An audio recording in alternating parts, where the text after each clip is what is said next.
I built something from nothing. A gravel lot, a cardboard sign, a cast iron smoker, and a woman who never once complained about the smell of hickory in her hair. Then one night it was gone, and I did something a father maybe shouldn't.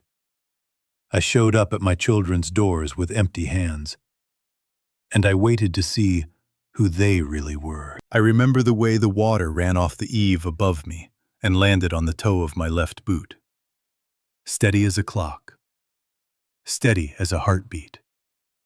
I stood there with those bags hanging from my fists and my wife Loretta pressed close to my side. And I could not bring myself to knock. 40 years. That is what I had built. 40 years of smoke and fire and early mornings and calloused hands, and a woman beside me who never once complained about the smell of hickory that lived in every piece of clothing we owned. 40 years. And here I was on my boy's doorstep with 2 grocery bags and the rain coming down. I need to back up. I need to go back to the beginning.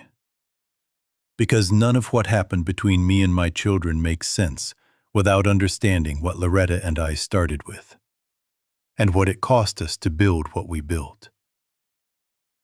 I grew up outside of Senatobia, Mississippi, in a house with a tin roof and a wood stove, and a father who worked the line at a grain mill 6 days a week until it closed and broke him. We were not poor in the way people romanticize now. We were poor in the way that leaves a mark. Shoes that let in rain.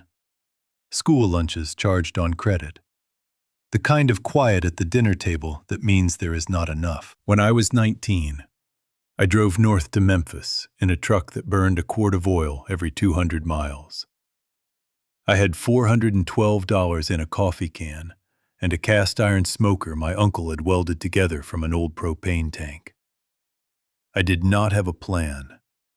I had a feeling, the way young men sometimes do, that if I pointed myself at something hard enough and long enough, it would eventually give. Loretta was 20 years old when I met her, working the register at a grocery on Summer Avenue.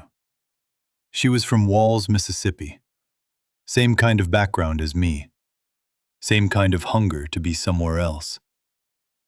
We married in the spring of 1978 in a ceremony that cost us $40. And we meant every word we said. The first 3 years, we sold barbecue out of the back of that truck in a gravel lot off Highway 51 South. I would start the fire at 3 in the morning. Loretta would make the sauce. We ran extension cords from a neighbor's garage, and we had a cardboard sign that said Buford's Pit. And on good Saturdays, we cleared enough to pay rent and fill the truck and have a little left over. The first time a man drove up in a Cadillac, rolled down his window, and told me my brisket was the best he had eaten in his life. I looked over at Loretta, and she looked at me, and neither one of us said anything. But we understood each other perfectly. We opened the brick building in 1985. 4 tables, a counter, a used exhaust hood that we cleaned with a toothbrush. By 1992, we had 12 tables and a line out the door on weekends. By 2000, people were driving from Nashville and Little Rock. Food writers came. A man from a magazine in New York came. Loretta took his photograph beside the smoker and hung it on the wall beside the register. We had 4 children along the way. Carol Ann came first, then Danny, then Sheila, then Travis. They all grew up in that restaurant. All did homework at the corner table. All knew how to wrap a brisket in butcher paper by the time they were 10 years old.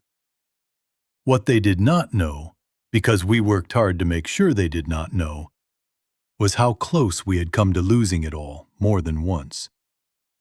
The drought summer of '88, the flooding in '93, the health inspector who showed up 6 weeks after we installed the new kitchen. They did not know any of that. They only knew Buford's Pit as the place that had always been there, steady and warm and full of smoke. the way they assumed it would always be. I think about that now. I think about the stories we do not tell our children because we want to protect them, and whether protection is always the same thing as kindness. The night it all changed started the way most bad nights do, quietly, with something small. I was in the pit room at about 11 o'clock, banking the last of the coals for the morning, when I noticed a smell that did not belong. Not the sweet hickory I had breathed for 4 decades. Something sharper, something wrong. I called out for Loretta, who was in the office doing the books. Then I saw the orange flicker along the base of the back wall, right where the old exhaust pipe ran through the cinder block. Right where I had meant to have a man look at it for the past 2 years, and somehow never had. I want to be honest with you about what I felt in that moment. It was not panic. It was not even fear, exactly. It was something closer to recognition. The way you recognize the face of someone you have been expecting and dreading in equal measure. The fire department arrived in 7 minutes. They were good. They contained it to the back of the building. But the pit room was gone. And the kitchen was gone. And the smell of smoke that hung over Highway 51 South that night was not the smell of hickory and brisket. It was the smell of 40 years. I did not sleep that night. Loretta and I sat in the parking lot of Buford's Pit in my pickup truck and watched the fire department pack up their hoses. The building was still standing. That was something. But the back half was black and wet and smelled the way things smell when fire and water have had their way with them. Which is to say, they smelled like ruin. A deputy I had known for 20 years came over and put his hand on my window and said he was sorry. I thanked him. Loretta sat with her hands folded in her lap and said nothing, which was her way when something was serious. She had always gone quiet when things went wrong. When my father died, she sat beside me at the graveside, dry-eyed and steady. And later, at home, when everyone else had gone, she wept for an hour. She kept her grief private, like a room in a house she did not show to visitors. I watched her face in the glow of the emergency lights, and I thought about all the times that face had kept me from giving up. By morning, the rumors had started. That is the thing about a small community built around a landmark. When the landmark falls, people fill the silence with guesswork. Someone had seen the fire trucks. Someone had heard something about a lawsuit with our meat supplier. By noon the next day, the story going around was that Buford's Pit was not just damaged, but finished. That there were legal troubles on top of the fire. That Wade and Loretta Buford had lost everything. The fire was real. The damage was real. But the lawsuit was gossip built on nothing.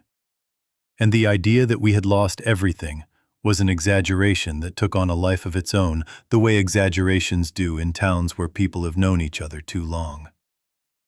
What I did not do was correct it. This is the part I have turned over in my mind many times since. I had a chance that first morning to call my children and give them the truth. I did not do that. Loretta and I looked at each other across the bench seat of that truck. And something passed between us that did not require words. Because after 46 years of marriage, very few things did. I am not going to tell you yet what that understanding was. I will tell you that it had been building for a long time, since before the fire, since before that autumn a year earlier when I spent 4 days in the cardiac unit at Baptist Memorial, with a great deal of time to think about what I had built and who I had built it for, and what would happen to Loretta if I was not there. By the time the sun was fully up, Loretta and I had made a decision. We packed 2 bags.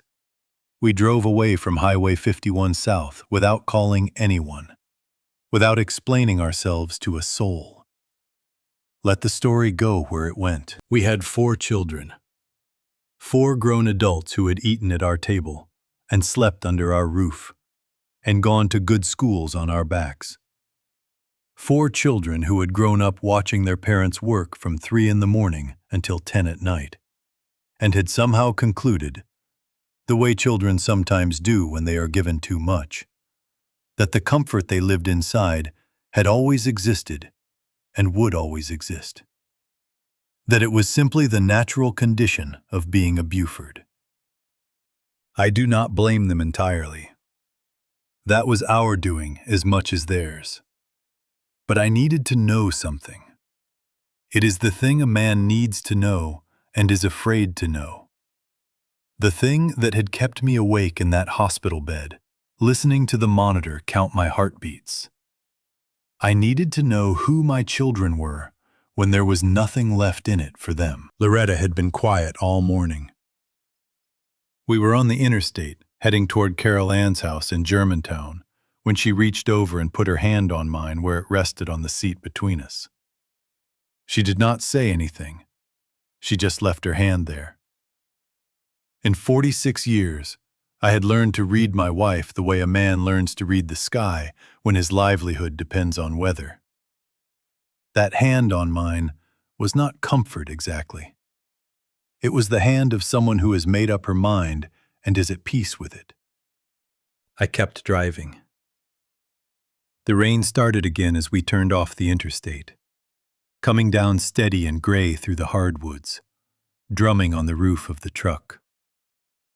"You ready?" Loretta said. I thought about the pit room, black and gutted. I thought about the cardboard sign in the gravel lot on Highway 51. I thought about a young woman working a register on Summer Avenue who had looked at me one afternoon like she had been expecting me for some time. "No," I said. "But let's go anyway." We pulled into Carol Ann's subdivision just before noon. The houses were large and well kept, the kind of neighborhood where someone mows the grass in a pattern. And there, in front of my oldest daughter's colonial, with the white columns and the 3-car garage, was a real estate sign I had not been expecting. "For sale. Contact Meridian Realty." I slowed the truck.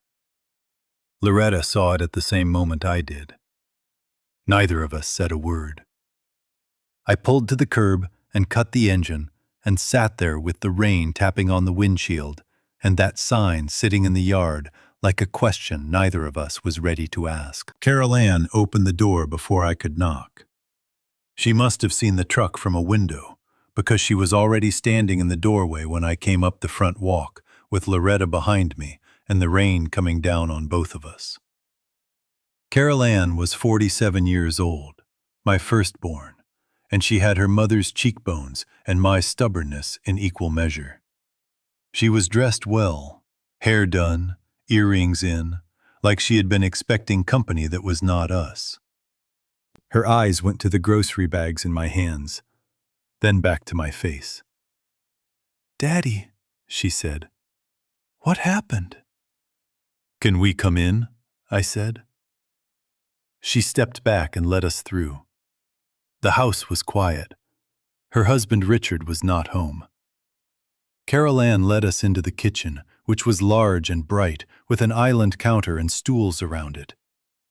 She poured coffee without asking and set the cups in front of us. And then she stood on the other side with her arms folded and waited. I told her about the fire. I told her about the pit room and the kitchen and the damage to the back wall. I told her about the rumors going around, that there was talk of a lawsuit, that people were saying Buford's pit was finished. I did not tell her the lawsuit was fiction. I watched her face while I talked. Carol Ann had always kept her reactions close, measured everything before she spoke. When she was 12, she found the Christmas presents in the closet 3 weeks early and never said a word. Just waited. Opened everything on Christmas morning with exactly the right amount of surprise. When I stopped talking, she was quiet for a moment. "How bad is the money situation?" she said. We don't have a lot of options right now, I said. We were hoping maybe we could stay here for a while, just until we figure out the next step. She picked up her coffee cup and looked into it. Then she set it back down and looked at the window above the sink, at the gray rain running down the glass. The thing is, she said, the house is kind of full right now. I looked around that kitchen. It was one of the emptiest feeling rooms I had ever sat in. All clean surfaces and good appliances, and nothing that suggested anyone cooked there in any real way. You've got 4 bedrooms, I said. I know, but Richard's mother has been in the guest room, and we've got his brother's family coming at the end of the month. It's not a great time. Daddy, I'm sorry. Richard's mother, I happen to know, lived in Boca Raton and had not visited Memphis in 3 years. Carol Ann moved to refill my cup, though it was not empty. I noticed the way she moved through that kitchen, quick and a little tight, like someone navigating a space that had become unfamiliar. Near the door to the garage sat a stack of opened envelopes, the kind that come from banks and mortgage companies. The stack was tall. There's a Holiday Inn on Poplar, Carol Ann said. I could put the first couple nights on our card, just to help out. Loretta stood up from her stool. She carried her cup to the sink, rinsed it, dried her hands on a dish towel. She turned around. That's all right, honey, she said. We'll figure something out. The kindness in Loretta's voice nearly broke me. Not because Carol Ann had earned it, because Loretta gave it anyway, without keeping score. Carol Ann walked us to the front door. She hugged Loretta. She hugged me. Standing on that porch in the gray November air, she looked for a moment like the 12-year-old girl who had known about Christmas and said nothing, holding something in, waiting. I thought about asking her about the for sale sign in the yard. I thought about asking what was really going on in that big, clean house. But I had not come here for her secrets. I had come to learn something, and I had learned it. We walked back to the truck. Loretta got in on her side. I got in on mine. I sat there for a moment with my hands on the wheel. That's one, Loretta said quietly. That's one, I said. I started the truck and pulled away. I did not look back at the house, though I felt certain Carol Ann was standing in the window watching us go. The thing about being a father is that you love them anyway. You love them even when the disappointment sits in your chest like something swallowed wrong. I loved Carol Ann. I had loved her since the moment they put her in my arms in that hospital, and she looked up at me with those dark eyes like she was already sizing me up, already deciding what she thought of me. I just needed to know if she loved me the same way. Without anything attached to it. Without conditions and calculations and guest rooms that were not actually full. The rain kept coming.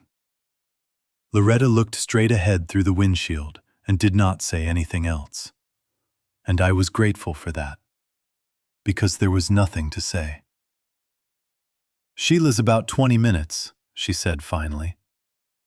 I know where Sheila lives, I said. She nodded. We drove. I thought about Carol Ann's stack of bank envelopes sitting by that garage door. I thought about the for sale sign in her front yard and what it meant. About my oldest daughter moving through that beautiful, empty kitchen, like a woman trying not to let on that the floor was unsteady beneath her feet. I had spent 40 years making sure my children never knew what it felt like to be afraid of money. And somewhere in that protection, I had also made sure they never learned that fear could be shared. That trouble carried between two people weighs half as much as trouble carried alone. That was something I had not figured out how to teach them. maybe something I had not figured out myself until much later than I should have. Sheila lived 22 minutes from her sister, in a neighborhood that was trying harder, where Carol Ann's subdivision had the settled confidence of old money. Sheila's was newer. The houses a little closer together, the landscaping a little more deliberate, like someone had read a magazine about what prosperity was supposed to look like and followed the instructions carefully. Sheila had always been that way, exploded for assembling the appearance of a thing before the thing itself arrived. Her husband, Gary, had done well in medical device sales. Not extraordinarily well, but well enough that Sheila had not worked since their second child was born, and well enough that she wore it quietly in the way she dressed and the car she drove and the particular tone she used when discussing other people's choices. She was 41 years old, my third child, and she loved me the way people love things they are proud of when those things perform correctly. She came to the door in yoga clothes and looked at us the way Carol Ann had, eyes going to the bags, then to our faces. "Mama," she said. "Daddy. Oh no." She brought us inside. The house smelled like one of those plug-in air fresheners, which I had always found slightly depressing, as if the house needed to be convinced it smelled good. There were framed motivational phrases on the walls, the kind sold in home goods stores. One of them said, "Gather." I had never been sure what it meant in that context. Sheila sat us in the living room and perched on the edge of the armchair across from us, leaning forward with her elbows on her knees, her face arranged into the expression of someone delivering sincere attention. I went through the story again. The fire, the pit room, the rumors, the money. Sheila listened with her eyes wide and her head tilted slightly, making small sounds at the right moments, the "mm-hmm" and "oh no" sounds that meant she was tracking without committing to anything. When I finished, she sat back. "Daddy, I am so sorry," she said. "This is just awful. You two have worked so hard." "Thank you, sweetheart," I said. "We were wondering if we might be able to stay with you all for a little while, until we get a plan together." The expression did not change, exactly, but something behind it did. A small recalibration, like a machine adjusting its settings. "The thing is," she said, "I would love that. You know I would love that. It's just that Gary has been under so much stress lately, with the new territory, and honestly, the kids have been a handful. And we're in a bit of a routine right now that I'd hate to disrupt. You know how it is." I knew how it was. I had written the check for the down payment on this house. "Of course," Loretta said. "We understand." "What I could do," Sheila said, brightening, "is put some money together. Not a lot, but something to help you get settled somewhere. And I could make some calls. I know a woman at our church whose family has a rental property. It might not be much, but it would be a start." She said all of this quickly, with the energy of someone solving a problem efficiently so it could be moved to the done column. I looked at my daughter. I thought about the day she was born, how she had come into the world yelling, red-faced and furious, as if she had opinions about it from the very first breath. I thought about the afternoon she was 12 and fell off a horse at a birthday party and broke her collarbone, and how I had held her in the truck on the way to the hospital, her head against my chest, and she had cried herself quiet and then said, very seriously, that she wanted a horse of her own so she could practice until she got it right. I had bought her one. She stood up and went to her purse on the kitchen counter. She came back with some folded bills and held them out. $200, maybe $250. I did not take it right away. I looked at the money in her hand and then at her face, and for a moment I wanted to say something. Not cruel, not even accusatory, just true. I wanted to tell her that her mother and I had worked 30 years so she would never have to count out cash in a doorway, and that it hurt in a particular way to be standing on the receiving end of it, and that what I had needed from her today was not money, but the sight of her stepping back from the door and saying, "Come in, for as long as you need." But I did not say any of that. I took the money. I said thank you. Loretta hugged her at the door. I kissed her on the forehead the way I always had. Sheila stood on her front step and watched us go with that same look Carol Ann had worn. Something unresolved in it. Something she was holding. At the truck, I put the folded bills in my shirt pocket. They felt light. Everything felt light, in a way that had nothing to do with weight. $260, as it turned out. I would find that out later. At the time, I just drove. "Two down," Loretta said. "Two down," I said. The rain had finally stopped. The sky was still gray and low, but the streets were quiet and wet, and the late afternoon light gave everything that flat, washed-out look that comes after a long rain. I drove through it without saying much, and Loretta sat with her hands in her lap. And after a while, she reached over and turned on the radio. Just low, just enough to fill the silence with something that was not the sound of two people thinking the same difficult thoughts. Travis lived on the other side of the city. It would take us a while to get there. I was not in a hurry. Travis lived in a second-floor apartment off Summer Avenue, about 2 miles from where Loretta had once worked the register, at a grocery store that had long since become a cell phone shop. I had driven past that grocery more times than I could count over the years. And every time I did, I thought about a 20-year-old girl standing at the register with her dark hair pinned back and a look on her face that said she was somewhere other than where she was, thinking about what came next. That girl had built something with me. She had earned every good thing we had. Travis had not earned much of anything. Not yet. Though I had spent considerable effort making sure he never had to notice the difference.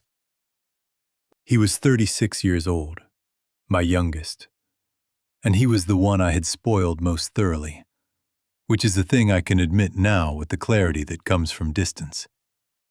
The older three had at least seen some of the lean years, had some memory of the truck and the gravel lot and the extension cords and the cardboard sign.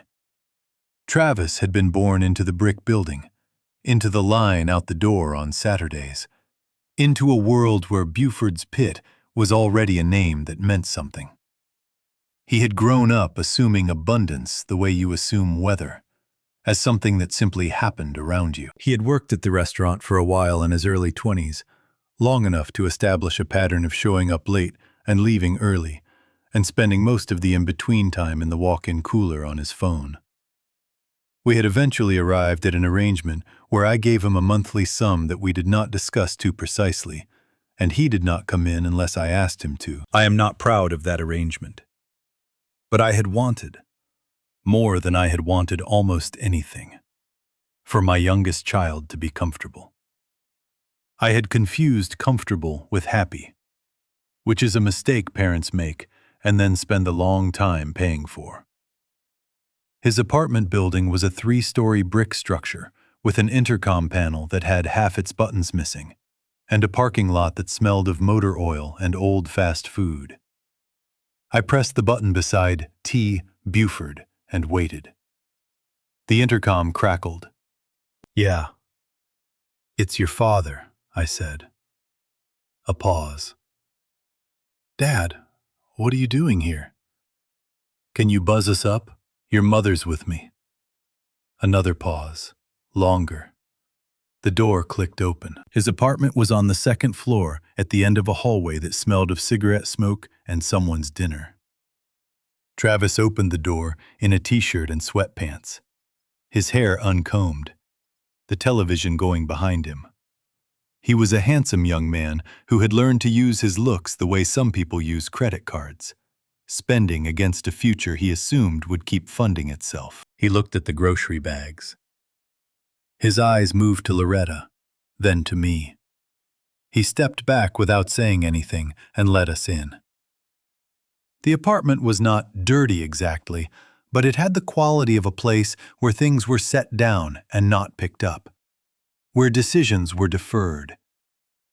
There was laundry on the couch and dishes in the sink, and a game console on the floor with controllers sprawled beside it like sleeping children. I told him the same story I had told the others. The fire, the pit room, the rumors, the money. Travis sat on the arm of the couch and listened with his arms crossed, nodding in a way that might have meant he was following along, or might have meant he was waiting for me to finish. When I was done, he looked at the floor for a moment. "Man," he said, "that's rough. Dad, that's really rough." "We were hoping we might be able to stay here a few days," I said, "while we figure things out." He scratched the back of his neck. He looked around the apartment as if he were seeing it for the first time. "The thing is, I've got a situation right now with my roommate," he said. Travis had not had a roommate in 4 years. He's supposed to be moving out, but he hasn't, and it's kind of a whole thing. There's really not space. "I see," I said.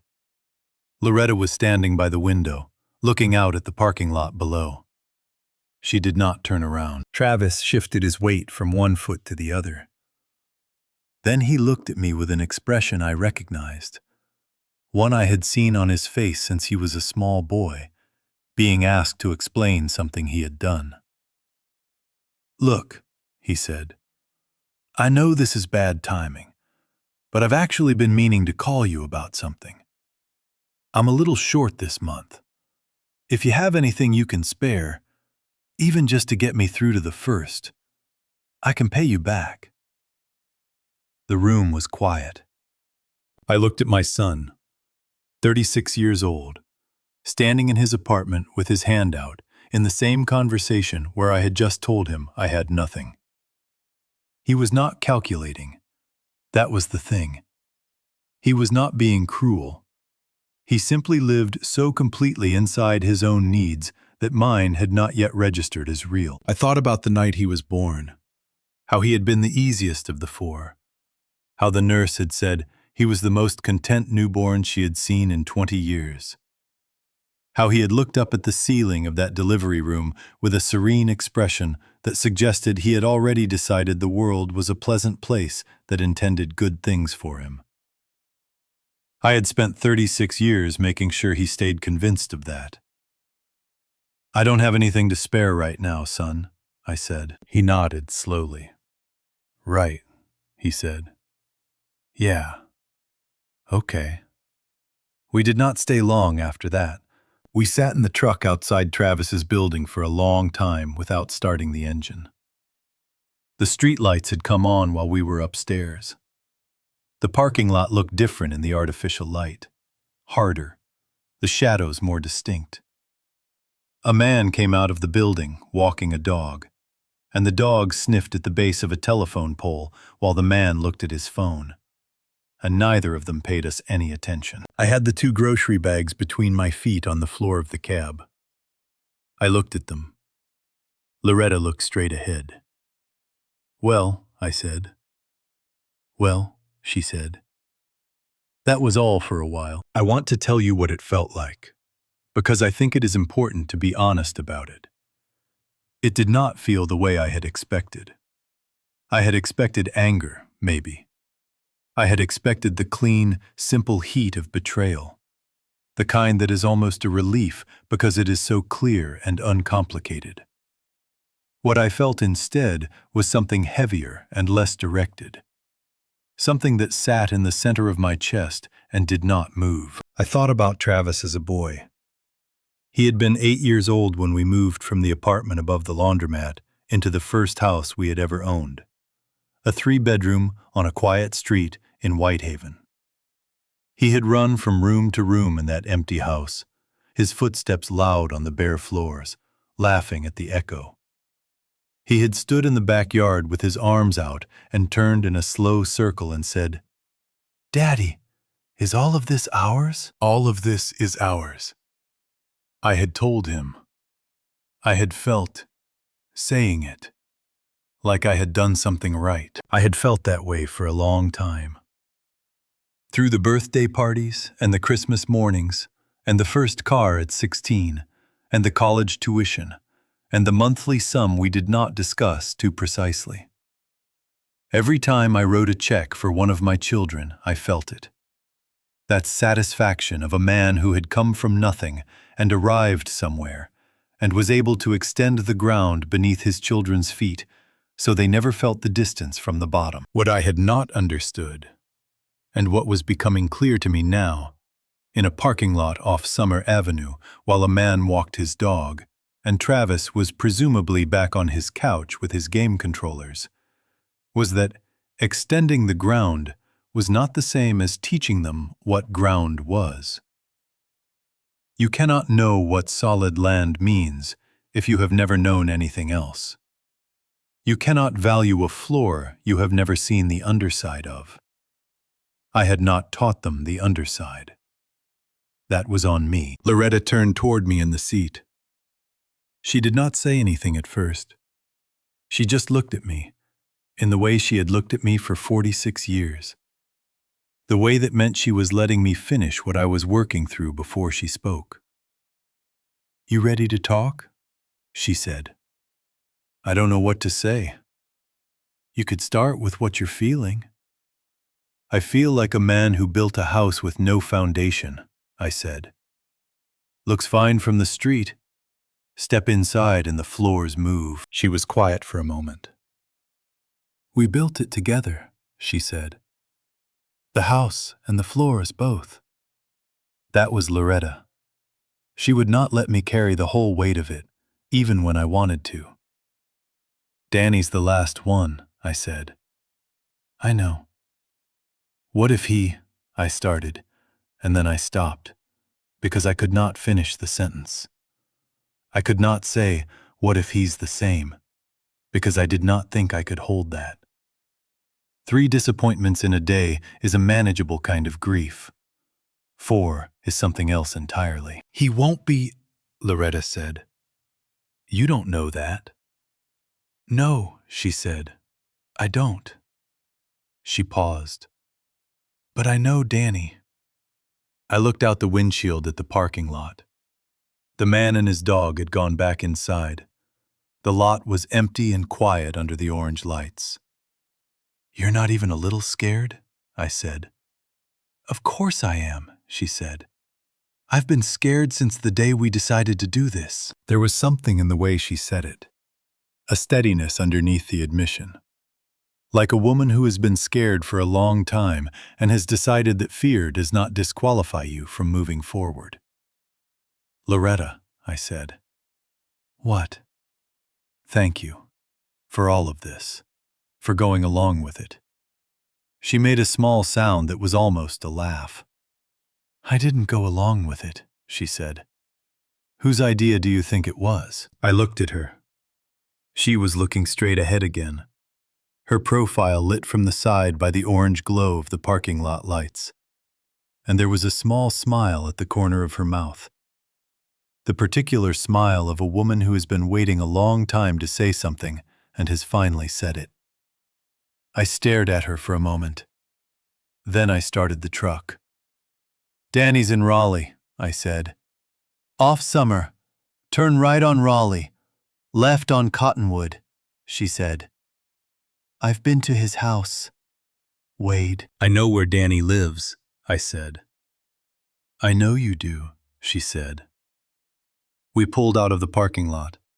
The radio came on with the engine. Loretta reached over and turned it up just slightly, and we drove through the quiet evening streets of Memphis. And for the first time since the night the pit had caught fire, something in me was almost still.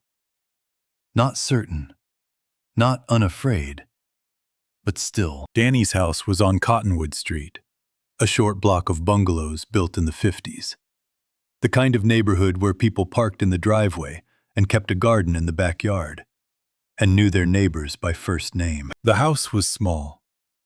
Not poor small, but modest small. The kind of small that is a choice rather than a circumstance. The porch light was on. There was a child's bicycle leaning against the front steps, and a pair of work boots set outside the door, still holding the shape of the feet that wore them.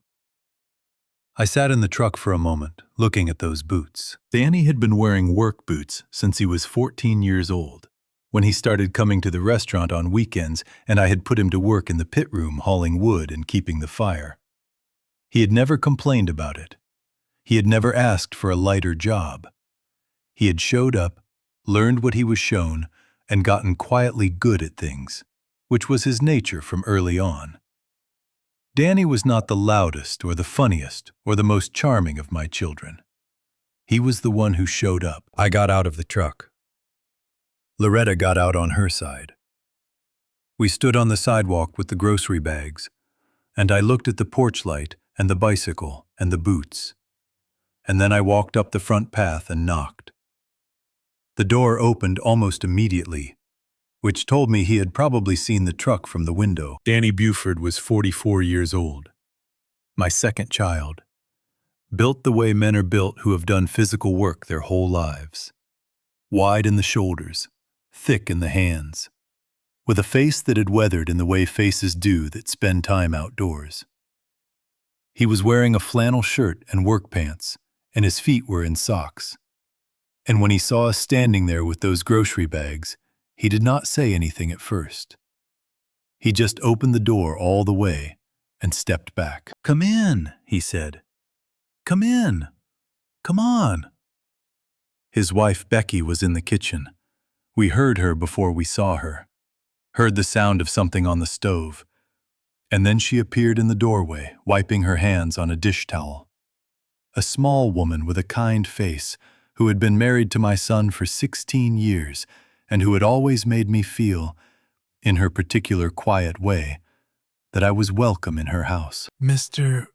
Wade," she said. "Miss Loretta." She looked at the bags. She looked at Danny.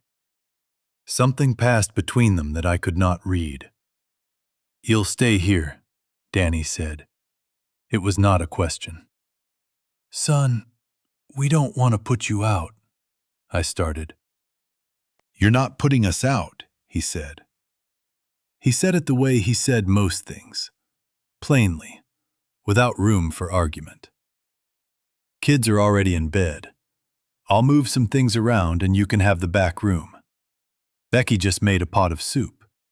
You're eating before you do anything else." Loretta made a sound, a small sound, barely audible, that I recognized as the sound she made when she was trying not to cry. I put my hand on her back. Becky took the grocery bags from my hands without being asked and carried them to the kitchen. Danny took our coats. The house smelled of soup and wood and something warm I could not name.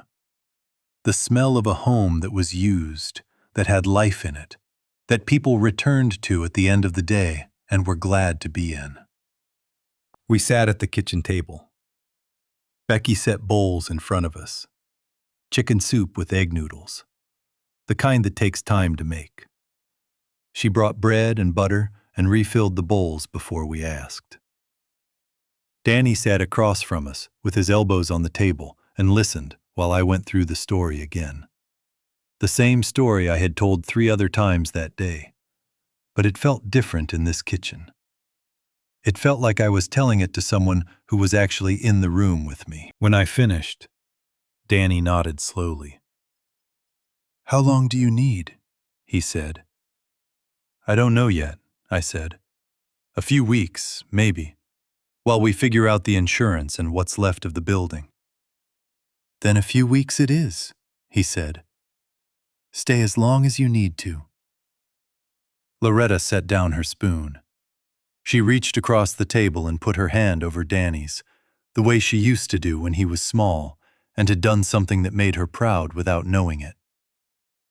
Thank you, baby, she said. Danny looked slightly embarrassed, the way he always did when he was thanked, as if kindness were simply the logical thing and the thanks was unnecessary.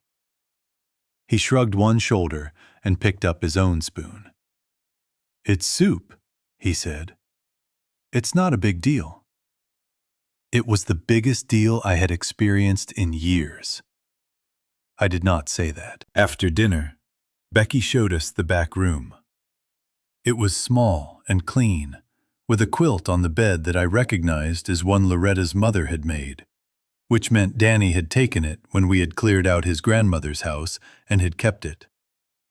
The window looked out on the backyard, where there was a tire swing hanging from the oak tree, just visible in the moonlight.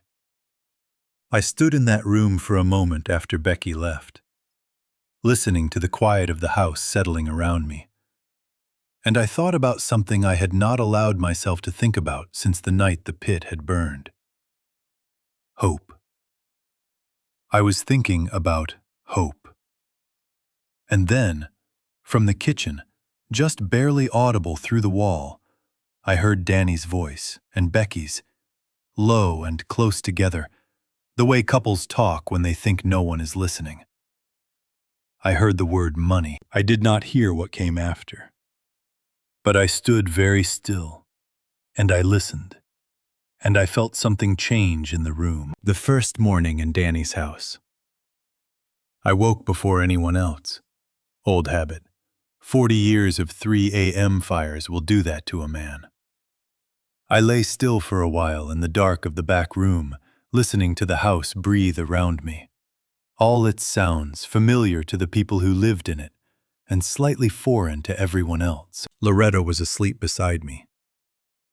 I looked at the ceiling and thought about the pit room on Highway 51, black and gutted, and about the 3 doors we had knocked on the day before, and about the sound of Danny's voice and Becky's through the wall. I got up quietly and went to the kitchen and made coffee. The kitchen was small and organized in the way of someone who has made peace with limited space. Everything had a place. The coffee maker was an old drip machine, not one of those pod things, and the coffee it made was strong and plain and good. I stood at the window with my cup and watched the backyard come up in the early light. There was a vegetable garden along the back fence, put to bed for winter, the beds covered with straw mulch, the stakes still standing from the summer's tomatoes. Danny had told me about that garden on the phone in the spring. I had listened the way you listen to things that are pleasant but not urgent, half my mind elsewhere. I wished now I had listened better. Danny came into the kitchen at 6:30, already dressed for work. He stopped when he saw me, then nodded and went to the coffee maker. "Sleep all right?" he said. "Fine," I said. "Thank you for the room." He stood beside me at the window for a moment, both of us looking out at the backyard. Neither of us needed to fill silence. "I've got a job over on Prescott today," he said. "Water heater replacement, maybe some repipe work. Might run long." "Go," I said. "We're fine." He nodded. After a while, he said, "I want to talk tonight about what comes next for you and Mama. Just let me look at what we've got." I told him, okay. He rinsed his cup, left it upside down on the dish rack, picked up his work bag with the cracked handle I had offered to replace more than once, and went out. I stood in the kitchen after he left, looking at that upside-down cup. The days that followed had a rhythm to them. Danny left early and came back in the evening smelling of copper pipe and joint compound. His hands rough the way mine had been at his age. Becky worked part-time at a pediatric office. The two boys, Marcus, who was 12, and Tyler, who was 9, came home from school loud and hungry and filled the house the way children do. The way I had forgotten a house could be filled. Loretta came alive there. She helped Becky with dinner, played board games with the boys, sat on the back porch with tea in the afternoons, looking at the winter garden. She wore the expression I recognized from the early years, from the truck and the cardboard sign. The expression she wore when she was content. I watched all of it and felt two things at once: the warmth of it and the guilt of it. Because I knew something Danny and Becky did not know, and that something was growing heavier every day. The 5th morning, I came into the kitchen to find Danny at the table with papers spread in front of him. He looked up and moved the papers slightly, the way people move things they were not expecting you to see. But not before I saw the envelope on top. It was from a retirement account company, the kind that comes when there has been a transaction. Danny stood, folded the papers, put them in his work bag. He said good morning, poured my coffee, talked about the weather. But I had seen his hands. They were too steady. A man whose hands are that steady has already made up his mind and is past being afraid. That evening, Becky was putting the boys to bed, and Danny and I were on the back porch in jackets, the temperature having dropped. I called about the building permit process, he said, for reopening, just to understand what it would take. I looked at him. Danny, I said, you don't need to do that. He looked out at the dark garden. I want to, he said. It was then that Becky appeared in the back doorway, her face a little tight. She looked at Danny the way couples look at each other when something has already been decided between them but not yet said aloud. And then she looked at me and tried to make her face neutral and did not entirely succeed. That was when I knew the thickening in my chest was not gratitude alone. A test, once started, does not end neatly. The people who pass it pay a price too. In building this test, Loretta and I had not only measured our children, we had set something in motion that a good man was now trying to carry alone. The tire swing turned slowly in the wind. I watched it and thought about Marcus and Tyler, the way they had climbed over each other at dinner to tell their grandfather about school and a video game one of them was saving up for. They were growing up in a house that was modest, but had something in it I was only beginning to name properly. They were growing up knowing what the floor felt like, because their father had never hidden it from them. Danny had learned something I had failed to teach him, in spite of me. Or maybe because of the part of me that came from Senatobia, and the grain mill, and shoes that let in rain. I was proud of him, and afraid of what that pride was going to cost him. I need to tell you something I have not told you yet. I have been letting you believe that the fire and the rumors and the trip to my children's doors were things that happened to me. That I was a man caught in a current being pulled along. That is not the whole truth. And you deserve the whole truth. Because you have been sitting with me through this story, and that carries an obligation. The fire was real. The damage was real. But the rest of it, the decision not to correct the rumors, the grocery bags, the sequence of doors, none of that was accident. Loretta and I planned it. We had been planning it, in one form or another, for over a year. It started the autumn before, in the cardiac unit at Baptist Memorial Hospital, on the 4th day of what the doctors were calling a significant cardiac event, which was their way of saying my heart had tried to quit on me, and they were not entirely certain it would not try again.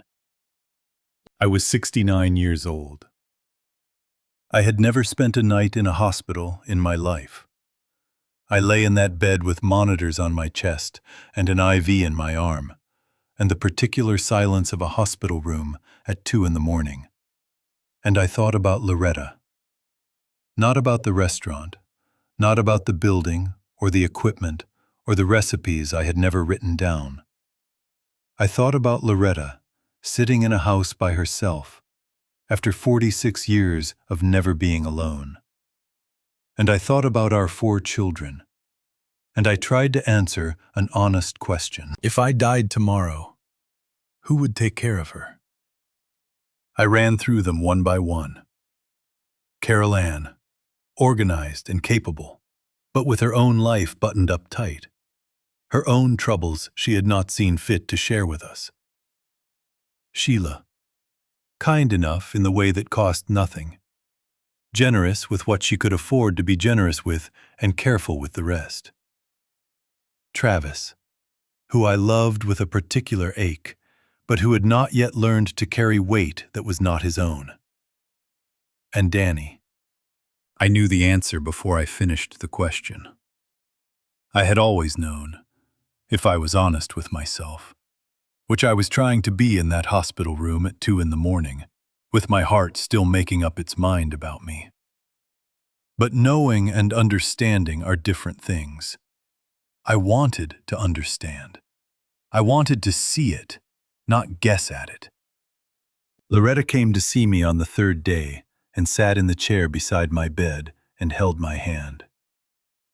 I told her what I had been thinking. She listened the way she always listened, fully, without interrupting.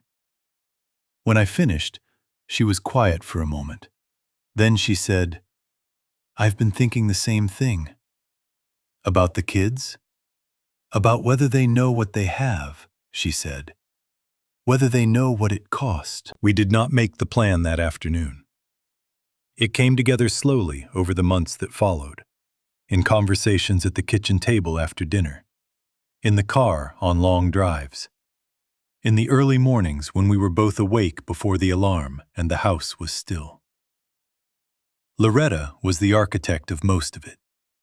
She was the one who thought through the details, who said, if we are going to do this, we need to do it right, which meant not correcting the rumors, which meant actually showing up at their doors with nothing, which meant being willing to be turned away. I had been afraid of that part, the turning away.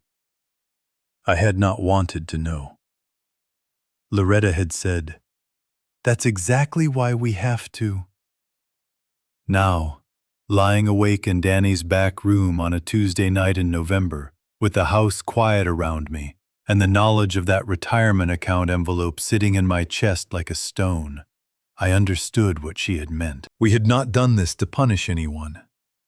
We had not done this out of cruelty or to settle scores. We had done it because a man who is thinking about dying needs to know that the woman he loves will be cared for when he is gone. And because 40 years of building something means nothing if what you built does not outlast you in the ways that matter. But understanding your reasons does not always make your actions easier to live with. Danny had passed every hour of this test without knowing he was being tested. He had opened his door, fed us, given us his back room, called about building permits, and was now, I was almost certain, in the process of liquidating his retirement savings to try to help us rebuild a pit that did not need rebuilding. He was doing all of this because he was Danny, because that was who he was, and who he had always been, and who he would go on being long after this was over. And I had let it go on for 3 weeks now. Long enough to confirm what I already knew. Long enough, perhaps, longer than was right. That night I went to Loretta in the dark and I said, "We have to end this." She did not answer right away. I heard her breathing. "I know," she said. "How much longer?" "I need a few more days," she said. There are things I still need to put in order. Loretta, trust me, she said, the way she had always said it, the way that had always been enough. I trusted her. But I lay awake for a long time after, listening to the house. And what I felt was not peace. It was the feeling of a man who has set something in motion and is only now beginning to understand the full weight of what he has done, and who must carry that weight for a little while longer before he can set it down. The phone call came on a Wednesday morning, 3 days after I had told Loretta we needed to end it. I was in the backyard with a cup of coffee, watching a pair of cardinals work the bare branches of the oak tree, when I heard the ringtone through the kitchen window. Loretta's phone. I heard her answer it, heard the particular shift in her voice that meant she was talking to one of the children. I went inside. She was standing at the kitchen counter with her back to me, and she had gone very still in the way she went still when she was listening to something that required her full attention. When she turned around, her face was composed, which was how I knew the call was significant. That was Carol Ann, she said. What did she want? To check in, Loretta said. She's heard some things. The things Carol Ann had heard were these: that the insurance settlement on the pit was larger than expected, that a lawyer had been seen going into the building on Highway 51, that Wade and Loretta Buford might not be in quite the situation everyone had assumed. None of this was true. But it did not need to be true to travel. By Thursday, Sheila had called. She wanted to know if we were doing all right, if there was anything she could do, if perhaps we had been too hasty in assuming the worst about the restaurant's future. By Friday, Travis had sent a text message, which was his preferred method of communication when he wanted to say something without having to be present for the response. The text said, "Hey Dad, hope things are looking up. Heard some good news maybe. Let me know if you need anything." I showed the text to Loretta. She read it and handed the phone back without a word. We were on the back porch again. It had become our place in Danny's house, the place where we went when we needed to talk about things that were not for other ears. The winter air was cold and clean, and we could see our breath when we spoke. "They heard something," I said. "Yes. It traveled fast." "Rumors do," she said, "in both directions." I thought about what it meant. The three of them calling and texting within 48 hours of each other. Calibrating. Adjusting their positions based on new information, the way investors adjust a portfolio when the market shifts. I thought about Carol Ann's voice on the phone, the warmth in it that had not been there when we were standing in her kitchen with grocery bags. "They didn't call to see how we were," I said. "They called to see if the story had changed." Loretta did not disagree. "What do you want to do?" she said. "What do you mean?" "I mean, do you want to call them back?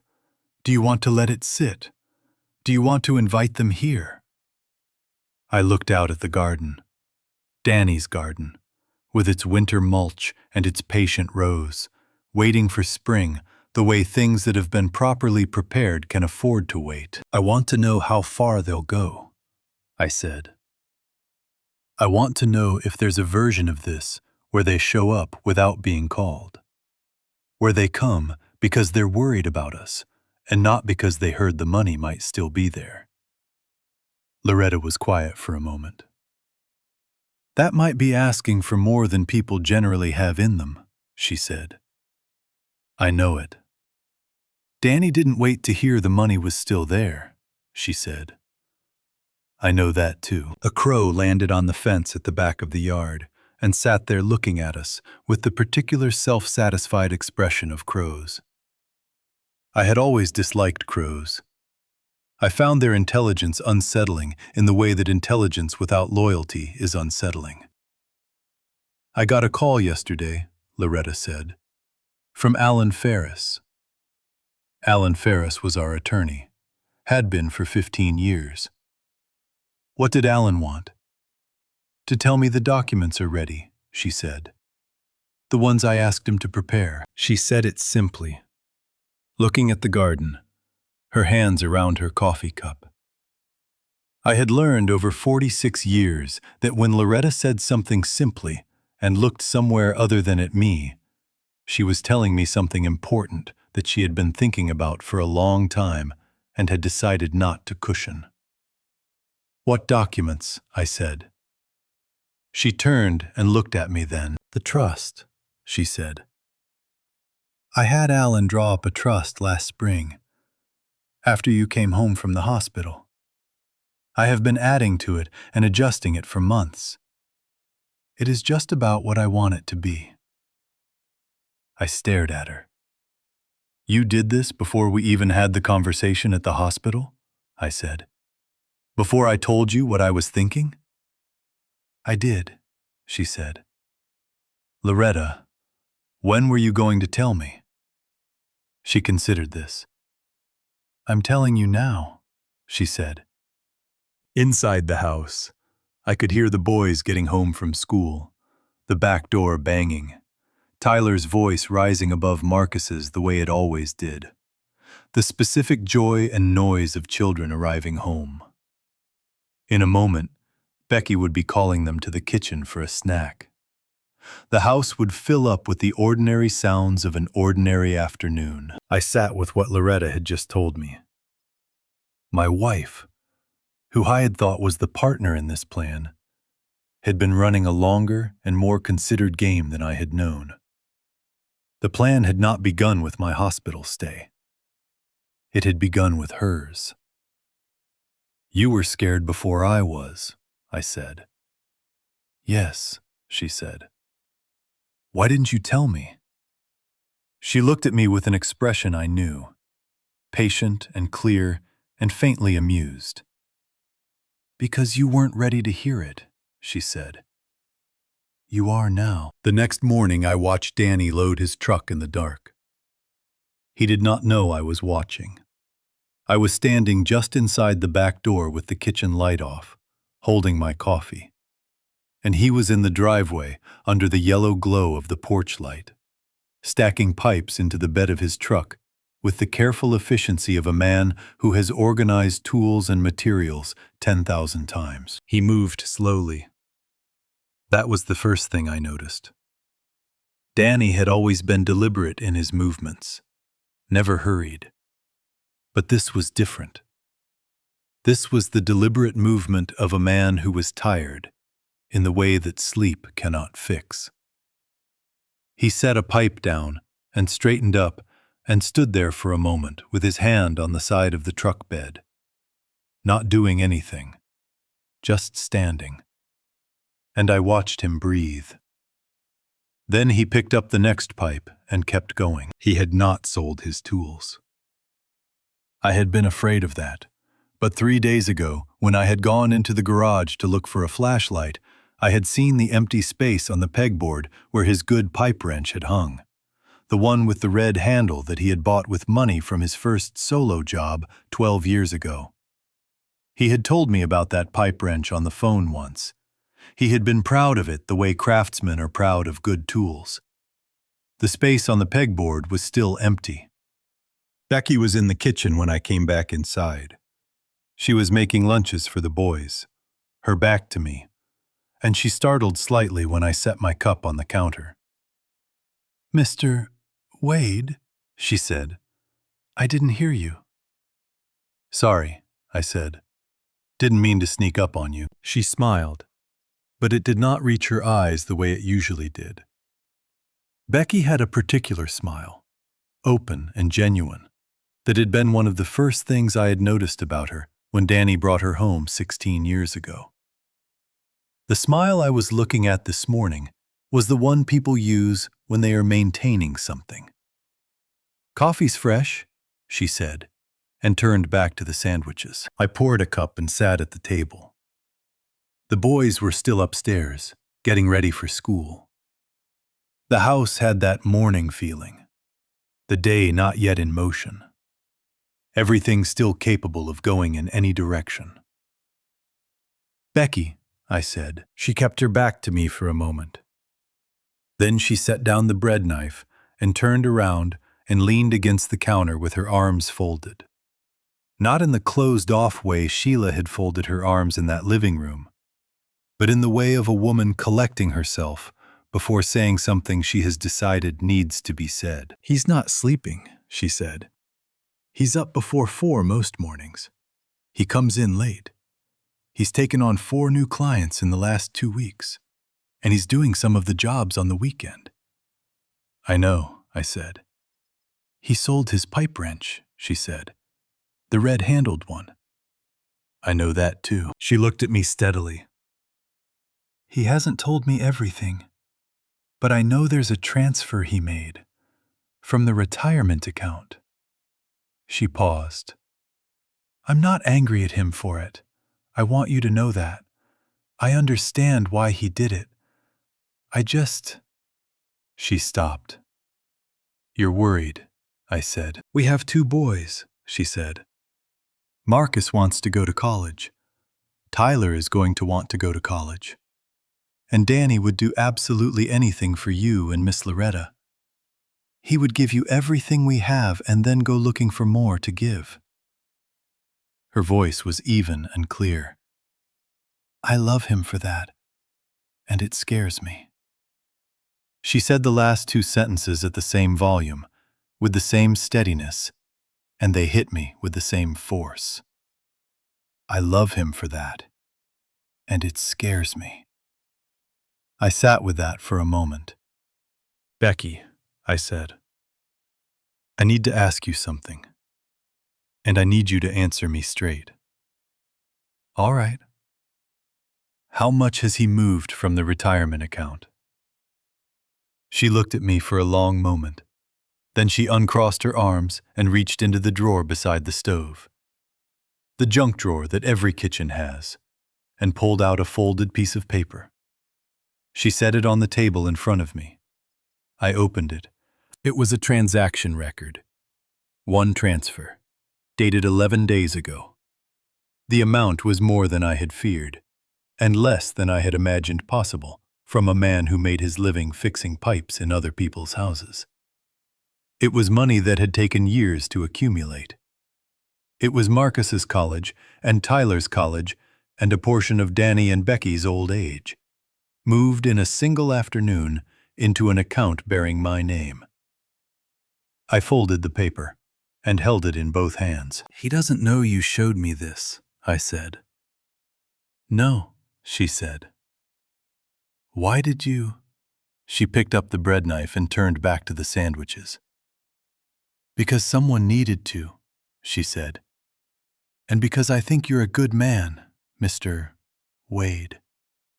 And I think if you knew, you'd do the right thing." Upstairs, Tyler's voice came down through the ceiling, asking Marcus where his backpack was. Marcus's voice came back, annoyed the way older brothers are annoyed. The morning was beginning to move. The day was beginning. I sat at Danny's kitchen table with that folded piece of paper in my hands, and I thought about what the right thing was. And I thought about how much it was going to cost. And I knew without any question that Loretta had been right. It was time. The call came from Carol Ann on a Saturday afternoon, 4 days after Becky had shown me that piece of paper.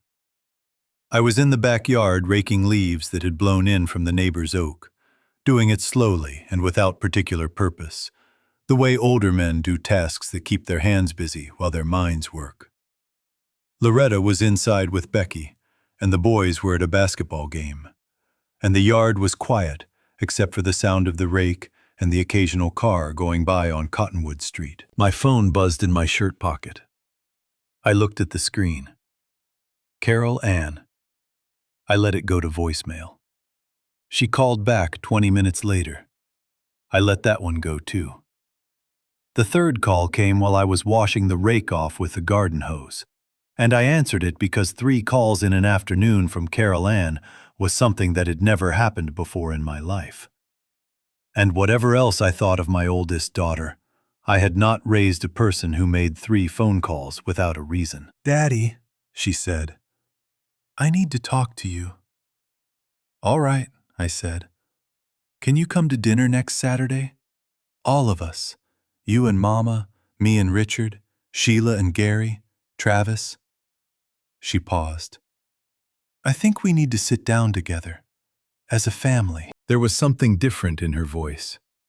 Not the warmth that had appeared when the rumors of insurance money were circulating.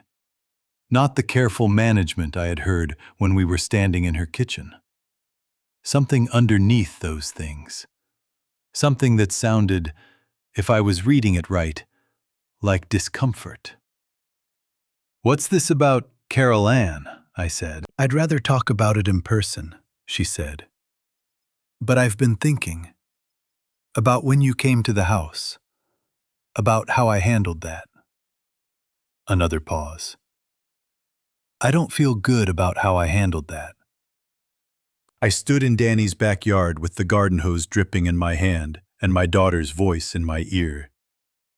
And I thought about the stack of bank envelopes by her garage door, and the for sale sign in her front yard, and the particular look on her face when Loretta had said, "That's all right, honey," without a trace of accusation. "We'll be there," I said. I told Loretta that evening. She listened without expression, then nodded once. "Good," she said. What happened in the days between that phone call and the dinner was this. Travis called Sheila, and Sheila called Carol Ann.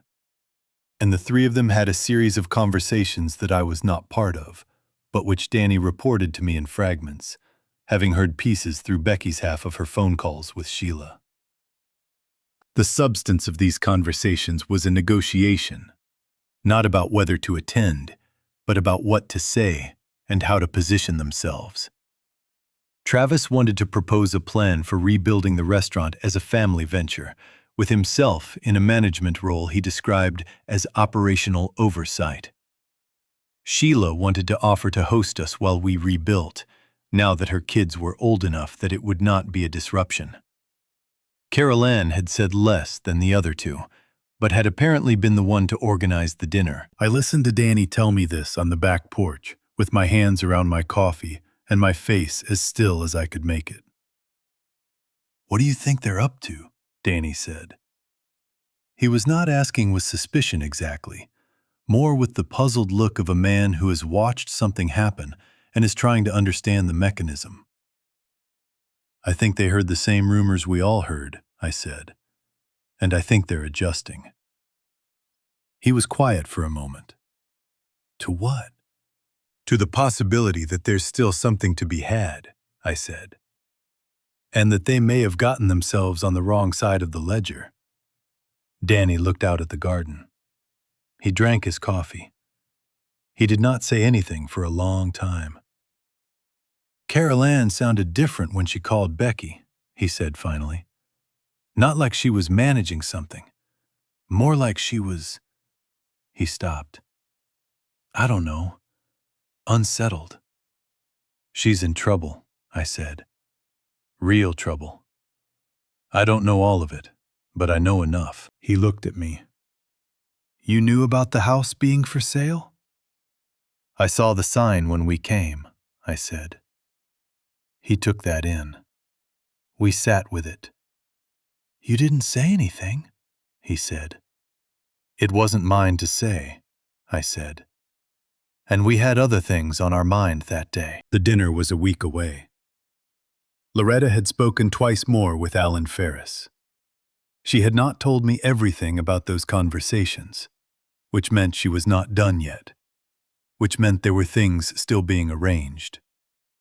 I had learned long ago that when Loretta was arranging things, the kindest and wisest action available to me was to trust her and stay out of the way. But I will tell you that the week before that dinner was one of the longer weeks I had experienced in recent memory. I woke early every morning and lay in the dark and ran through the same set of thoughts. What I owed my children, what they owed each other, What 40 years of work was worth and to whom. What a family was at its core. When you stripped away the meals and the holidays and the shared last name. I did not arrive at satisfying answers to most of those questions. But I arrived at something.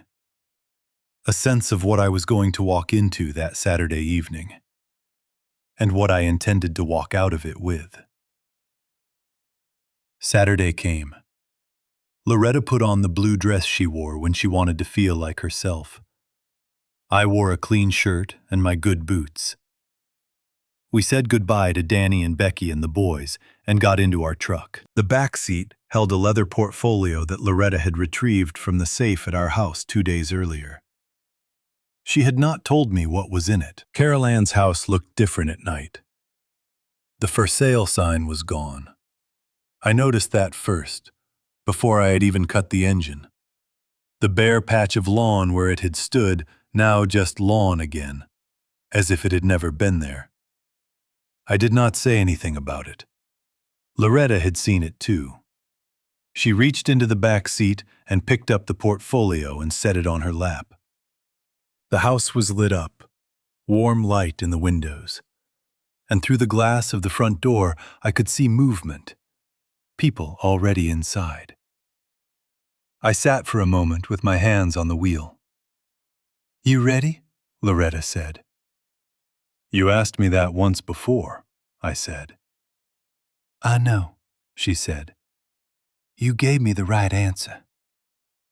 We went in. They were all there. Carol Ann and Richard in the kitchen. Richard in an apron, which was a thing I had never seen in my life, stirring something on the stove with the determined expression of a man performing a task he has been assigned. Sheila and Gary on the couch. Gary standing when we came in, hand extended. Travis by the window with a drink, cleaner than I had seen him in years, his hair combed, wearing a collared shirt. Danny and Becky arrived 20 minutes after us. I had not told Danny to come. Carol Ann had called him herself. We sat down to dinner. Carol Ann had made a brisket, which I understood as a gesture and appreciated as one, even as I recognized it for what it was. The brisket was not as good as mine. It was not bad. Richard poured wine. Travis drank sparkling water, which I noted without comment. The conversation at dinner was careful. Everyone was being careful. There was talk about the boys, about Marcus and Tyler, about school and the basketball team. There was talk about Gary's new territory, which had apparently expanded. Travis talked about a job he was interviewing for, something in logistics, and the way he talked about it had a quality I had not heard from him before, something that sounded like intention. I watched my children around that table, and I felt the complicated love of a father who has lived long enough to see his children as full people, with their failures and their fears and their better natures all present at once. I loved every one of them. I had always loved every one of them. The love had never been the question. After dinner, Richard and Gary took the boys to the backyard. Becky began clearing plates, and Carol Ann, who had been quiet through most of the meal in the way that people are quiet when they are gathering themselves, set down her napkin and looked at me. "Daddy," she said, "I owe you an apology." The table went still. "When you came to the house," she said, "I told you there was no room. That wasn't true." She looked at her hands. "The truth is, I was embarrassed. We're in a difficult situation right now, financially, and I did not want you to know. I thought if you stayed here you would see it, and I could not stand the idea of you seeing it." She paused. "That was wrong. I chose my pride over my parents, and I am sorry." She said it plainly, without performance, and I believed her. Sheila was looking at the table. I should have just let you stay, she said quietly. I told myself it was about Gary's stress and the routine. But the truth is, I was thinking about what the neighbors would think. About my parents showing up with grocery bags. She shook her head. I'm ashamed of that. Travis had his hands around his water glass. He did not look up for a moment. When he did, his eyes were red at the rims. I asked you for money, he said, when you came to tell me you had nothing. I asked you for money. He stopped. I've been sick about it since. I've been thinking about it every day. The table was very quiet. I looked at Danny. He was sitting with his elbows on the table, looking at his siblings with an expression that was not judgment.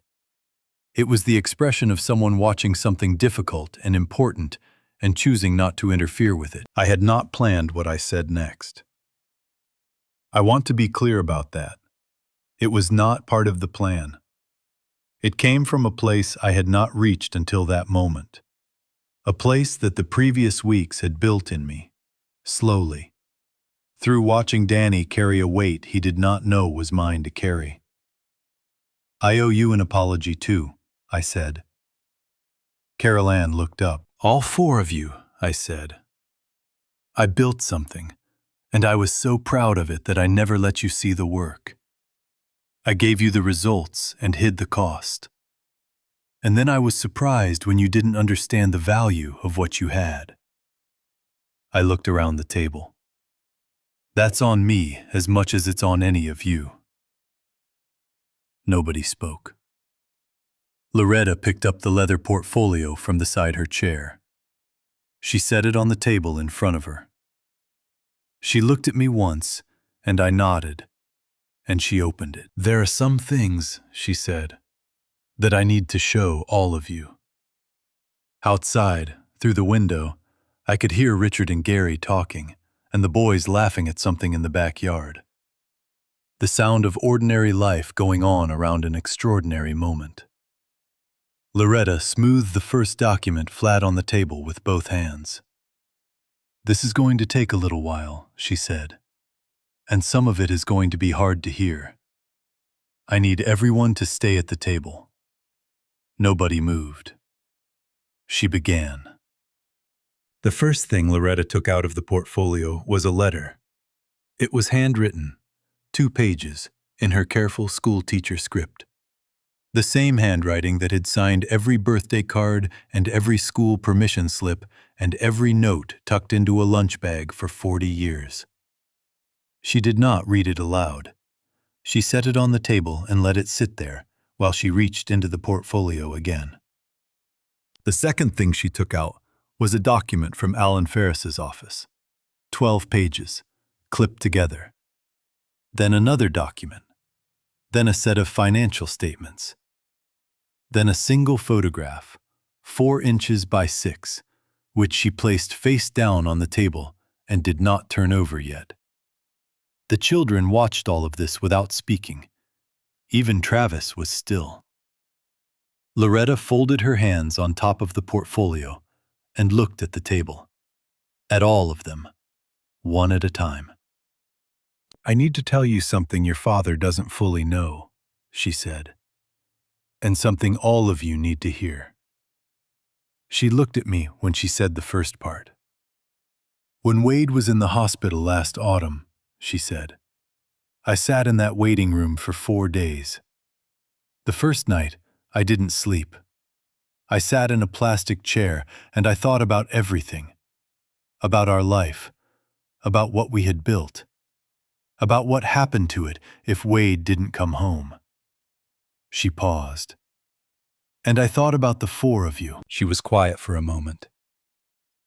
I want to be honest with you. What I thought, sitting in that chair, was not entirely charitable. I thought about Carol Ann turning inward when things got hard. I thought about Sheila caring too much about appearances.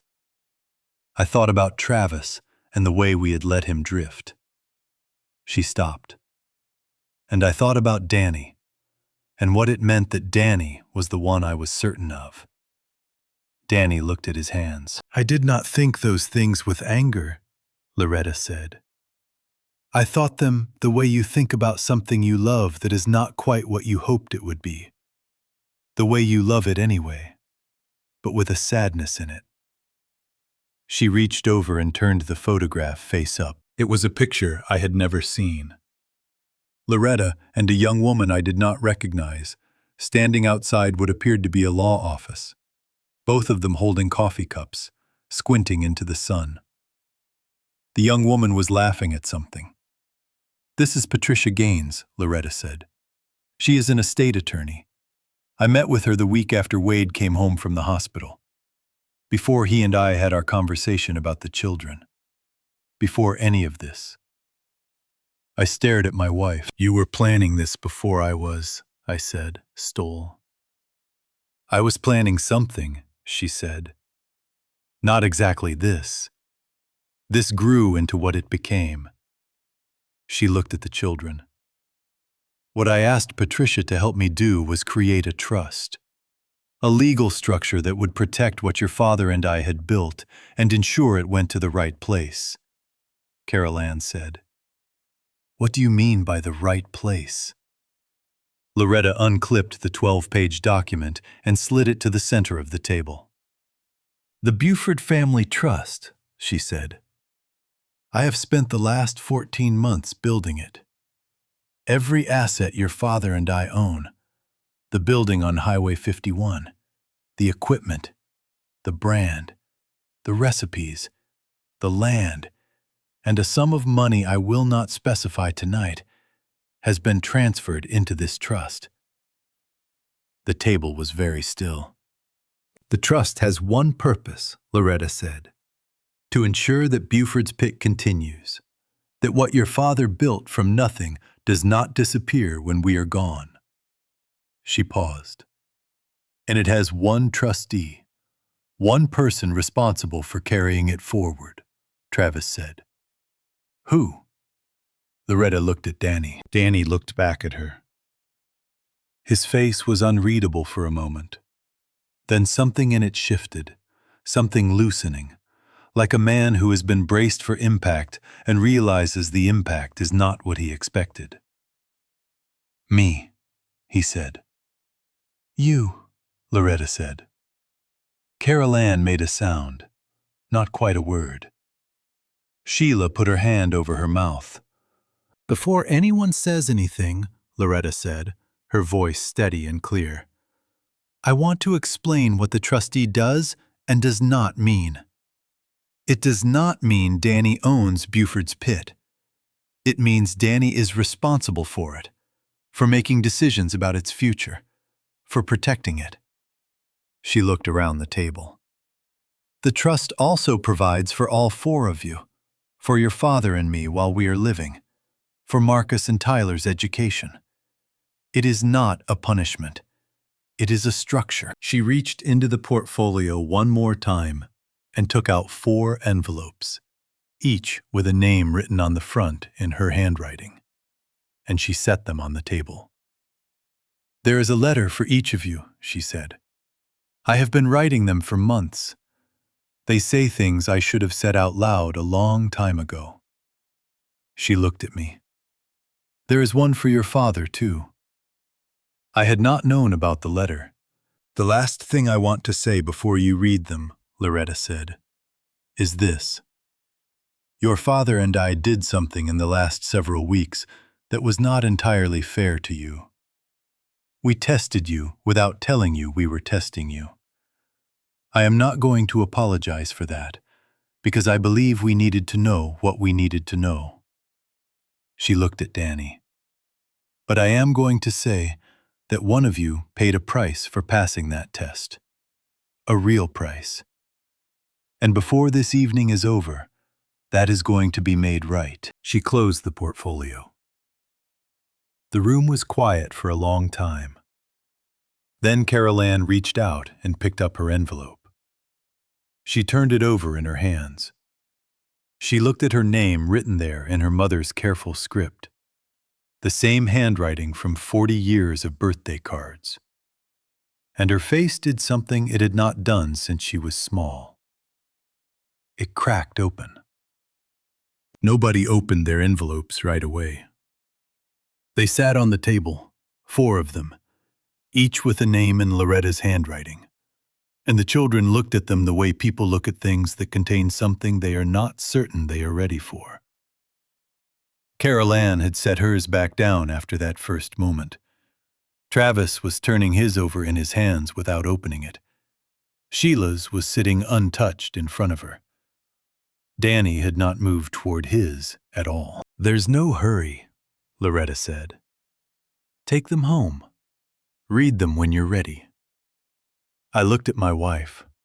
There was something in her face I recognized from the hospital, from that first afternoon when they had let me sit up and she had come in with a coffee from the machine down the hall and sat beside me and held my hand. It was the face of a woman who has done something difficult and is at peace with having done it. Not triumphant, but peaceful. I reached over and put my hand on hers. Then I looked at Danny. He was still sitting with his elbows on the table, his envelope in front of him, looking at me with an expression I had not seen on him before. It was not quite surprise. It was something more like the look of a man who has been carrying something a long way and has been told he can set it down, but his arms have not yet received the message. "There's one more thing," I said. The table waited. "Becky," I said. Becky looked up from where she had been sitting quietly at the end of the table. "I owe you something," I said. "You and Danny both. And I want to say it in front of everyone." I reached into my own jacket pocket. I had been carrying something there for 4 days, since the morning Becky had handed me that folded transaction record at the kitchen table. I set it on the table in front of Danny. It was a cashier's check. The amount on it matched the number on the transaction record exactly. Danny stared at it. He shook his head. "Dad," he said. "No." "Yes," I said. "You don't have to." "Danny." I said his name the way I had said it when he was 14 years old and had tried to refuse payment for a job he had done helping a neighbor move furniture. The tone that meant, "This is not a negotiation. This is how it is. You took money that belonged to your family's future and you gave it to me because you thought I needed it. You did that without being asked and without saying a word about it. That money goes back. Today." He looked at Becky. Becky looked at the check. Her eyes were bright. "The retirement account," Becky said quietly. Not a question. "With interest," I said. "For the trouble." Danny put his hands flat on the table. He breathed. Then he picked up the check and held it and did not say anything for a long moment. "The pipe wrench, too," I said. He laughed. It was a short sound, surprised out of him. "I can get another pipe wrench," he said. "I know you can," I said. "But you shouldn't have to." Travis was watching this exchange with an expression I had not seen on him in years. He was leaning forward slightly, his water glass set aside, all his attention on Danny and the check. He looked like a young man trying to understand something and memorize it at once. I looked at him. "Travis," I said. He straightened. "The job in logistics," I said. "Is that real?" "Yes, sir," he said. It had been a long time since he had called me sir. "When do you interview?" "Thursday," he said. "You're going to get it," I said. "And when you do, I don't want you to call me about money for a while. I want you to see what it feels like to carry your own weight. You might find you like it." He looked at me steadily. "I think I might," he said. I looked at Carol Ann. She was watching me with her hands folded on the table, and there were tears on her face that she had not wiped away, which was unusual for Carol Ann, who did not generally let things show. The for sale sign was gone from her yard. I did not know what that meant yet, but she was here, at this table, and she had said she was sorry, and she had meant it. "We're not going to talk about the house tonight," I said to her. "But I want you to know that whatever trouble you're in, you don't have to carry it alone. That's what family is for. If you had told us, we would have helped." She pressed her lips together. "I know," she said. "I know that now." Sheila had not spoken since her apology earlier in the evening.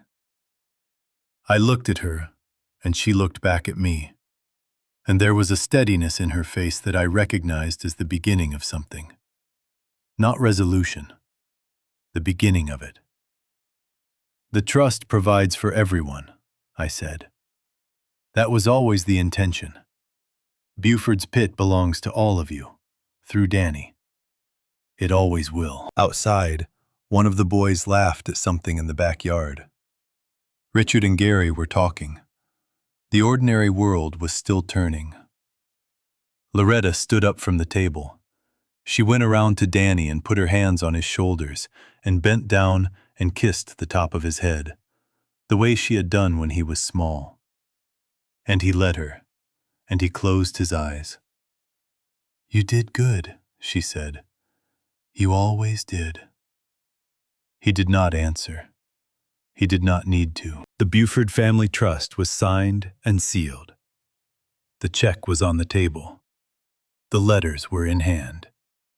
Whatever came next, it would come from this, from a family that had been tested and had not entirely failed, and had learned something about itself that it had not known before.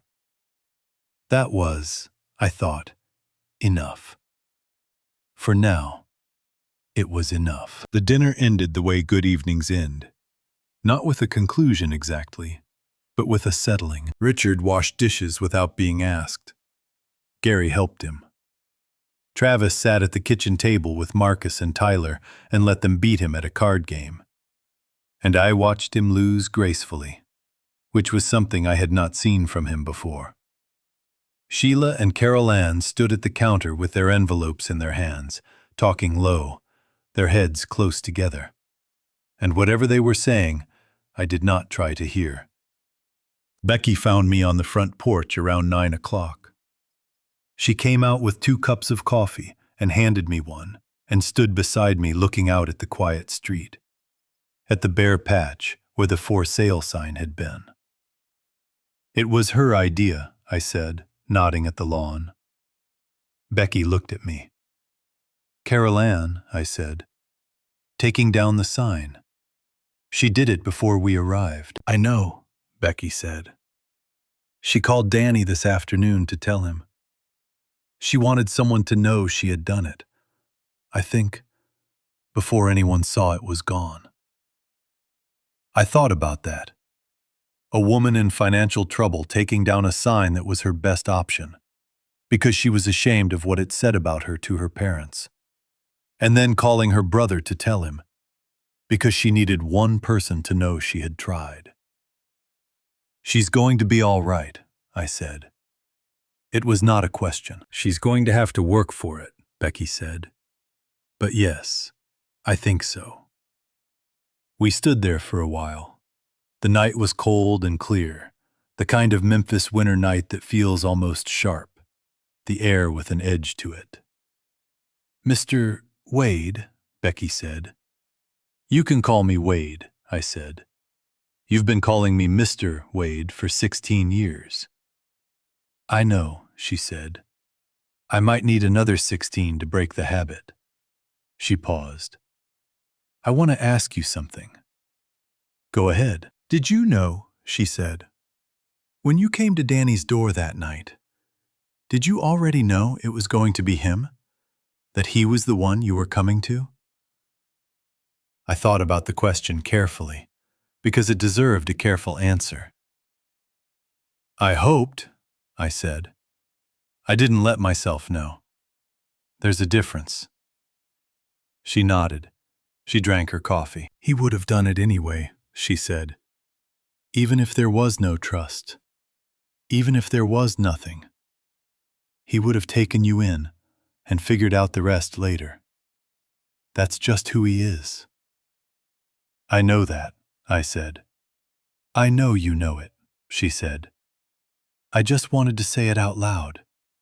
Because sometimes things that are true need to be said out loud to be real. She went back inside. I stood on the porch a while longer, until the cold got into my jacket. And then I went in too. The evening wound down slowly. Danny loaded the boys into the car around 10. He shook Richard's hand at the door, hugged his sisters, clapped Travis on the shoulder in the way brothers do. At the door, he turned back and looked at me. "Thanksgiving," he said. "What about it?" "Come to our place. Bring anybody who wants to come."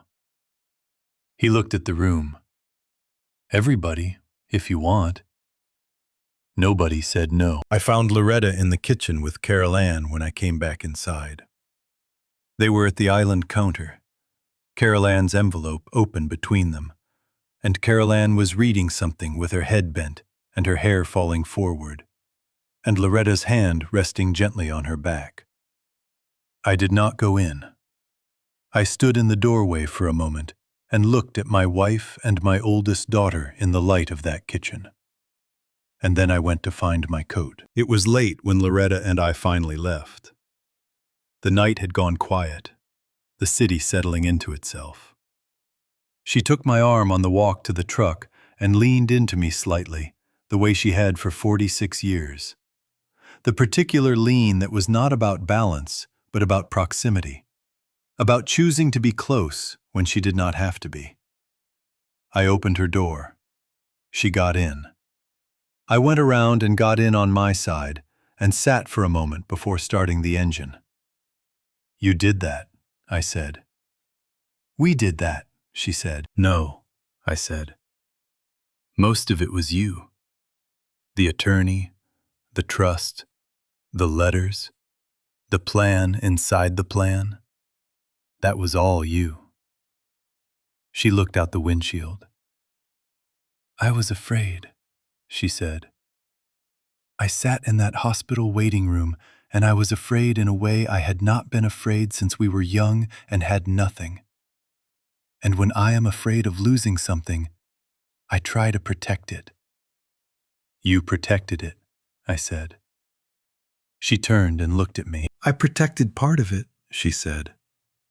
"You protected the rest. 40 years of getting up at 3 in the morning. 40 years of fires and droughts and flooded kitchens and a health inspector who showed up at the worst possible time." She reached over and straightened the collar of my jacket, the way she had done since I was a young man who did not always remember to do it himself. "That was you." I started the truck. We drove back through the city, through the streets I had driven for 40 years, past the exit for Highway 51 South, past the dark windows of the closed shops and the lit signs of the gas stations, and the quiet neighborhoods sleeping under their streetlights. "What do we do now?" I said. "We rebuild the pit," she said. "We teach them how this time. All 4 of them. Even Sheila?" "Especially Sheila," she said. I turned on the radio, something slow and quiet. We drove. The rebuild took 4 months. Danny ran it. He was the one who called the contractor, who got the permits, who stood in the shell of the pit room on a cold January morning with a clipboard and a tape measure, and walked the space the way he had walked pipes in other people's walls, methodically, without hurry, seeing what was there and what needed to be there. I watched him and thought about the 14-year-old boy who had hauled wood in that same room, and how the distance between that boy and this man was not as far as it should have been, because I had not asked enough of him along the way. And how he had gotten there anyway. Carol Ann handled the insurance. She was good at it, precise and thorough, the way she was good at anything that required organization and attention to detail. She negotiated the settlement higher than the adjuster's first offer, which did not surprise me. She had always been capable. She just had not always had a place to put it. Sheila managed the social media accounts, which I had not known existed until she showed me on her phone. Apparently, Buford's Pit had been on the internet for 3 years, run by a young woman we had hired as a cashier who had taken it upon herself to post photographs of the food and the building and the line on Saturday mornings. Sheila took it over with the same energy she had applied to the appearance of her own life. And for the first time, that energy was pointed at something real. Travis got the logistics job. He started in February and called me the first Friday after his first week. "Dad, I got a paycheck." His voice had something in it I had not heard before. A particular note that I recognized because I had heard it in my own voice a long time ago. Standing in a gravel lot on Highway 51 South, counting the Saturday take. It was the sound of a man who had earned something. I told him I was proud of him. He said thank you in a way that meant he was not sure how to receive it yet. He had time to learn. Sheila did not come to the reopening. I want to be honest about that. Because I promised myself when I started telling this story that I would be honest about the parts that did not resolve cleanly. Sheila sent flowers. A large arrangement, beautiful, with a card that said, "Proud of you all." But she did not come. Gary had a work commitment out of town, and she had decided not to come alone. And I understood the decision without entirely accepting it. There was still something between us that needed time. Maybe more time than 4 months. That is all right. Not every door opens at the same speed. The reopening was on a Saturday in April. The kind of Memphis spring morning that feels like a promise being kept. The air warm and clear. The sky that particular blue that does not come until April. We opened at 10. By 9:30 there was already a line. Danny was at the smoker before dawn. I got there at 4:30 and found him already there. Fire going, the hickory smoke rising into the dark sky above Highway 51. And we stood together in the dark without speaking for a while, watching the coals. At some point he said, "You know you're going to have to write the recipes down eventually." "I've been meaning to," I said. "You've been meaning to for 40 years, he said. "I know it," I said. "Maybe now I will." He looked at the fire. "I'd like to learn them," he said, "the real way. Standing here with you." I looked at my son, 44 years old, wide in the shoulders, thick in the hands, smelling of hickory smoke, the same as me. "We've got time," I said. Loretta arrived at 6 with Carol Ann and the boys. Marcus and Tyler went straight to the pit room and stood with their hands in their jacket pockets, watching the smoker, the way boys watch things that are hot and large and serious. Carol Ann stood beside me and put her arm through mine, and we looked at the building together. At the new siding on the back wall, at the exhaust hood that was no longer old. "It looks good," she said. "It does," I said. "Daddy?" she said. "Yeah, I want to tell you something. And I don't want you to say anything back. I just want you to hear it." "All right," I said. "Richard and I are going to be okay," she said. "We've been working on it.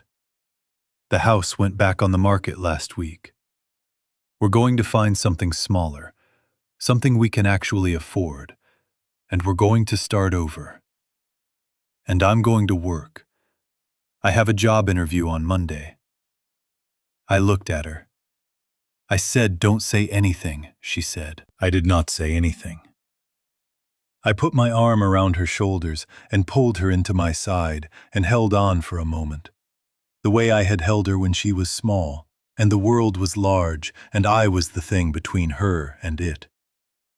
She let me. At 10 o'clock, Danny unlocked the front door. The line moved forward. The first customer in was an old man in overalls who had been coming to Buford's Pit since before Carol Ann was born.